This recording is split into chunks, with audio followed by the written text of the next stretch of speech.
রাধে রাধে বন্ধুরা। বন্ধুরা দেখছো তোমাদের গবলু সোনা কীভাবে দুষ্টুমি করছে।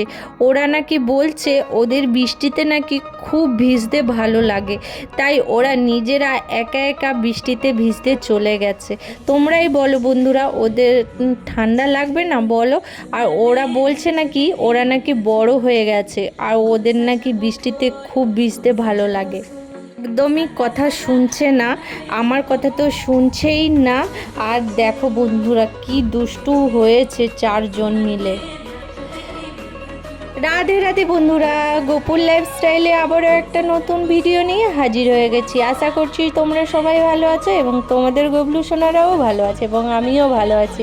চলো বন্ধুরা, আজকের গোপাল সোনারা কিন্তু সারাদিন খুব দুষ্টুমি করেছে আর ওরা বলছে ওরা নাকি বড় হয়ে গেছে, ওরা কিন্তু আর ছোট নেই। তাই ওরা এখন একা একা ঘুম থেকে উঠবে, একা একা জামা কাপড় পরবে, একা একা স্নান করবে, একা একা সব কিছুই নাকি ওরা করতে পারে। তাও আমি তো মা, তো তাই আমি ওদেরকে একটু আদর করে ঘুম থেকে তুলে দিচ্ছি। চলো বন্ধুরা, তাহলে ভিডিওটা শুরু করি আজকে। দেখো বন্ধুরা, গবলু সোনারা কিন্তু উঠে পড়েছে আর আমি ওদেরকে উঠিয়ে দিচ্ছি আর ওদেরকে একটু আদর করে দিচ্ছি। আর তারপর আরও তিনজন ছোট্ট ছোট্ট আমার সোনাদেরকে আমি তুলে দিচ্ছি। আর আজকে জানো বন্ধুরা, বাইরে খুব বৃষ্টি হচ্ছে আর বৃষ্টি তো থামছেই না। আর তোমাদের ওখানে বৃষ্টি হচ্ছে কি না তোমরা কিন্তু কমেন্ট করে জানিও। আর আমার এই চ্যানেলে গোপাল বিশ্বের ভিডিও দেখতে হলে তোমরা কিন্তু আমার চ্যানেলটা সাবস্ক্রাইব করে পাশে থেকো। আর এইদিকে বন্ধুরা দেখো, সকালবেলায় উঠে ওদের হাসি আর ধরে না, যেই দেখেছে বৃষ্টি হচ্ছে বাইরে তাই দেখো কিভাবে হাসছে। আর আমি ওদেরকে একটু জল খাইয়ে দিলাম আর ও বলছে ওরা নাকি বড় হয়ে গেছে, ওরা এখন বৃষ্টিতে ভিজতে যাবে। তাহলে দেখো বন্ধুরা, ওরা কিন্তু চলে এসেছে একা একা বৃষ্টিতে ভিজতে। এই দেখো বন্ধুরা, আর বৃষ্টিতে ভিজতে এসে ওরা যা দুষ্টুমি করছে বন্ধুরা, তোমরাই শুধু একবারে দেখো। আর বৃষ্টি হচ্ছে, ওদের তো ঠান্ডা লাগবে বলো বন্ধুরা। আর ওরা একদম এখন ছোট্ট নেই, তাই ওদের বায়না এখন ওরা একা একা সব কিছুই করবে, একা একা জামা কাপড় পরবে, একা একা চান করবে, একা একাই সব কিছু করবে। তা তোমরাই বলো, ওদেরকে কি একা একা করতে দেওয়া যাবে? তোমরাই কিন্তু কমেন্টে লিখে দিও বন্ধুরা। এইদিকে বন্ধুরা দেখো, ওরা বৃষ্টিতে ভিজতে ভিজতে কতটা না মজা হচ্ছে ওদের, দেখতে থাকো।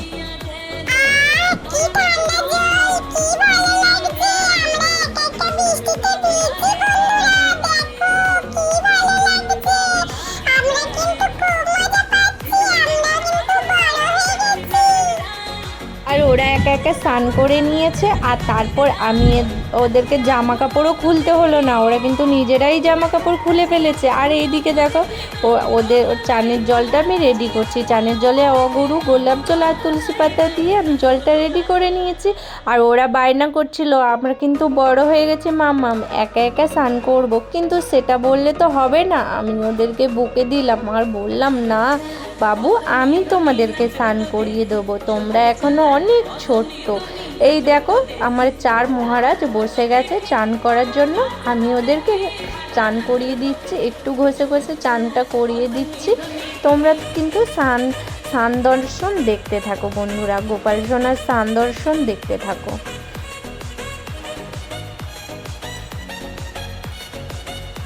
তারপর আমার মহারাজাদের তো চান হয়েই গেছে। তারপর আমি এদিকে আমার গবলু সোনাদের গা হাত মুছিয়ে দিচ্ছি, দিয়ে আমি কিন্তু এবার সিংহাসনে ওরা কিন্তু চলে এসেছে। আর সিংহাসনে এসে ওরা জামা কাপড় পরবে। এবার দেখো, সবাইকে আমি একটু আতর লাগিয়ে দিলাম আর আমার গবলু সোনা দেখো বৃষ্টিতে ভিজে কত খুশি। আর এইদিকে দেখো, আমি যেহেতু বৃষ্টি হচ্ছে আর একটুখানি বৃষ্টি হলেও অত ঠান্ডা নেই, হালকা একটু গরম আছে, তাই আমি সুতির জামাই পরাচ্ছি, হেভি ভারী কিছু জামা কাপড় পরাবো না।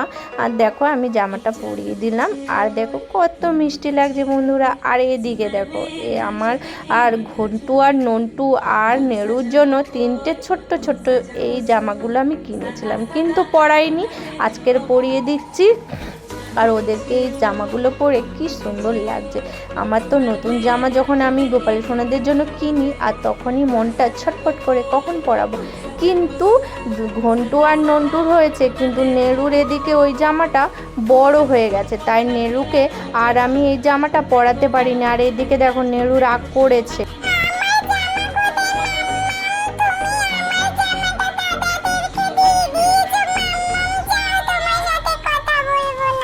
এইদিকে দেখো নেরু খুব রেগে গেছে। আমি নেরুকে আদর করে বলছি, বাবা তোমার জন্য একটা আমি জামা আনবো, তুমি রাগ করো না। তো নেরুকে তো বুঝিয়ে দিলাম।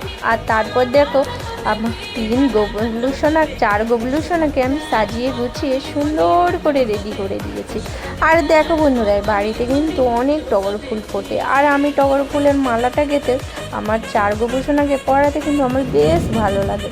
আর আমি এই মালাটা কিন্তু প্রত্যেক দিন পুজোর সময় করি, যেদিন কাজকর্ম থাকে না বেশি সেদিন করি। আর আমি আমার গোপাল সোনাদের রোজ স্নান দিই না, কেন আমি নানা কাজের চাপে পারি না।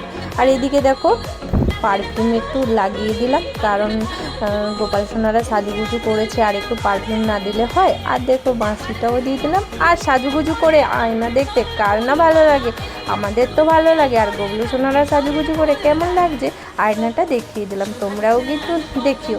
আর ভিডিওর মাঝখানে বন্ধুরা একটা কথাই বলবো, তোমরা কিন্তু গোপাল সোনাদের 3টে করে তুলসী পাতা নিবেদন করো, একটা কিন্তু করো না। দেখো আমি কিন্তু গোপাল সোনাকে 3টেই এই তুলসী পাতা নিবেদন করলাম, গোবিন্দের পায়ে 3টে তুলসী পাতা নিবেদন করা উচিত। আর আমি এদিকে 4 গোপু সোনাকে 3টে করে তুলসী পাতা নিবেদন করে দিলাম। তারপর আমি গোপাল সোনার পুজো করব। চলো বন্ধুরা, তাহলে গোপাল সোনার পুজো এবং সেবা তোমরা দর্শন করো।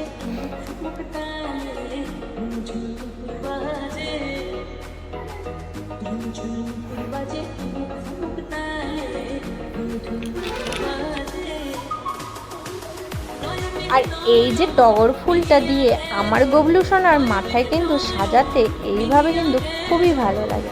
কিন্তু দেখো ওর কিন্তু আজকে সাজতে একটুও মন নেই, তাই আমি মাথা থেকে খুলে নিলাম। আর তারপর এই যে কাঞ্চন ফুল, এটা দিয়েও সাজাতে আমার খুব ভালো লাগে। আর দেখো আমি এইভাবে সাজিয়ে সবাইকে সাজিয়ে গুছিয়ে বসিয়ে দিয়েছি, তারপরে আমি ওদেরকে সেবা দেব। চলো বন্ধুরা, তাহলে আমার গবলু সোনাদের সেবা তোমরা দেখতে থাকো। আর আমার ভিডিও যদি ভালো লাগে আর এই চ্যানেলে গোপাল বিষয়ক নানান নতুন নতুন ভিডিও দেখতে হলে আমার চ্যানেলটা সাবস্ক্রাইব করে পাশে থাকা লাইক বাটন এবং অল নোটিফিকেশনের ঘন্টিটা কিন্তু দাবিয়ে দিও বন্ধুরা, নাহলে নতুন নতুন ভিডিও তোমরা কি করে দেখবে। আর দেখো বন্ধুরা, এদিকে আমি ফলের ভোগ দিয়ে দিয়েছি। আজকের আমি অন্নভোগ বানাইনি, কারণ গোকুল সোনাদের যেদিন আমি স্নান করাই বা আমি যেদিন গবলু সোনাদেরকে নিয়ে ভিডিও করি সেদিন আমি একটু সময় পাই না, তাই আমি আজকের অন্নভোগ দিতে পারিনি। আজকের আমি শুধু ফলের ভোগ দিয়ে আমার গোপাল সোনাদেরকে পুজো করলাম। তাহলে চলো বন্ধুরা, রাধে রাধে বন্ধুরা, সবাই ভালো থেকো, সুস্থ থেকো।